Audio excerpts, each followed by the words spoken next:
Hello and thank you for joining us at xm.com for the weekly outlook. I'm Cristina Marujos. Joining me today is investment analyst Mario Sachikiriakos. We'll be having a look at this action-packed week ahead of us. We have 3 central bank meetings, a lot of economic data coming up. Let's jump right into it by having a look at the Eurozone. Now, even though the ECB is meeting on Thursday, it's not expected to signal anything too radical.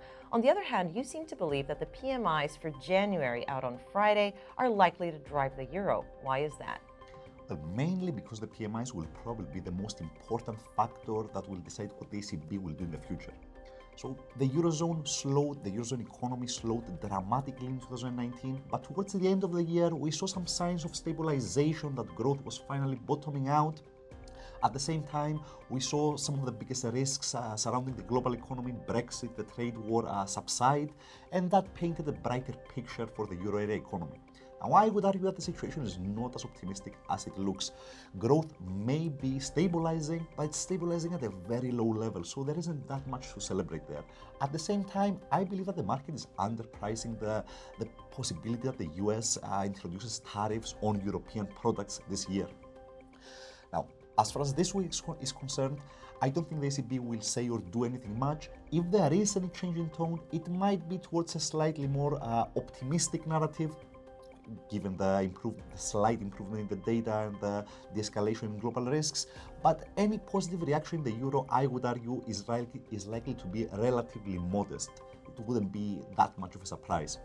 Now, the PMIs, on the other hand, will show whether the signs of the recovery that we've seen lately are durable. Is the economy really on a recovery path, or was this just a blip and the trend is still to the downside?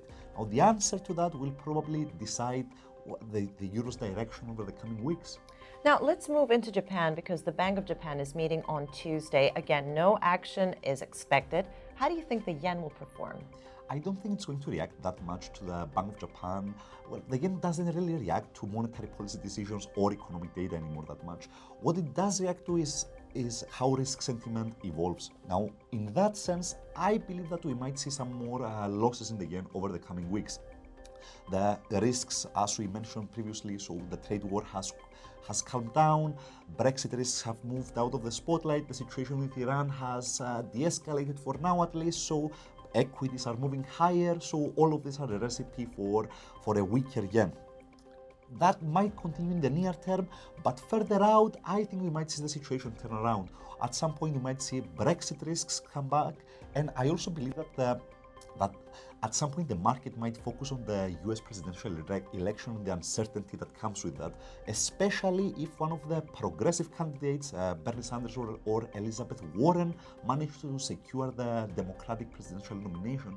Well, the Bank of Canada is also meeting this week on Wednesday. Again, it's not expected to cut rates. Now, even though the economy is fairly strong, investors are likely to be on the lookout on what policymakers have to say about future policy. How do you think the loonie will be affected? Well, here's the story in Canada. Yes, the overall economy is still very strong, still solid. Inflation is running near the target. Real wages are growing at a solid clip, but there have also been some warning signs lately. Consumption has softened, investment is pretty weak, and consumer confidence has declined.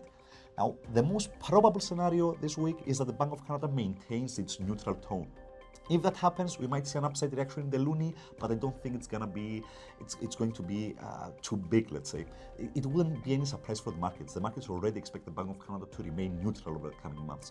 So if they stay neutral, slight upside reaction in the loonie. But on the other hand, if they say something like, yes, we are monitoring the signs of weakness, and if that persists, we might cut the rates and so on, that would be a surprise for the market, and I would argue that could lead to a much sharper downside reaction in the loonie. So I see the risks surrounding the loonie as asymmetric next week.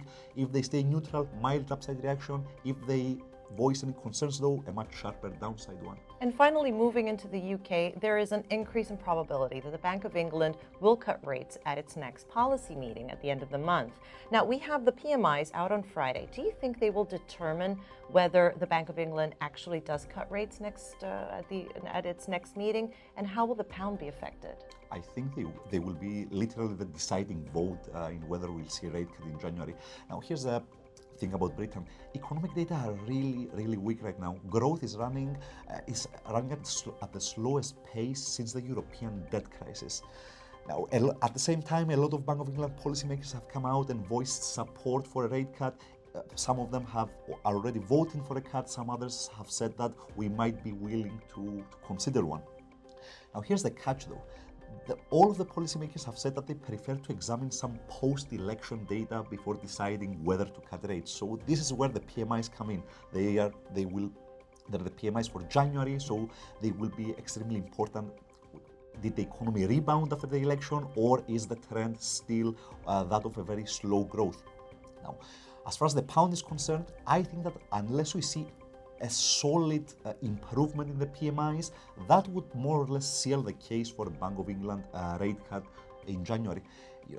If the PMIs stay as weak as they are right now, there would be a very solid argument to be made to proactively cut rates as insurance, and if that happens, that would argue for some more losses in the pound. Marios, thank you very much. It looks like it's going to be a very busy week indeed. And thank you for watching the Weekly Outlook here at XM.com.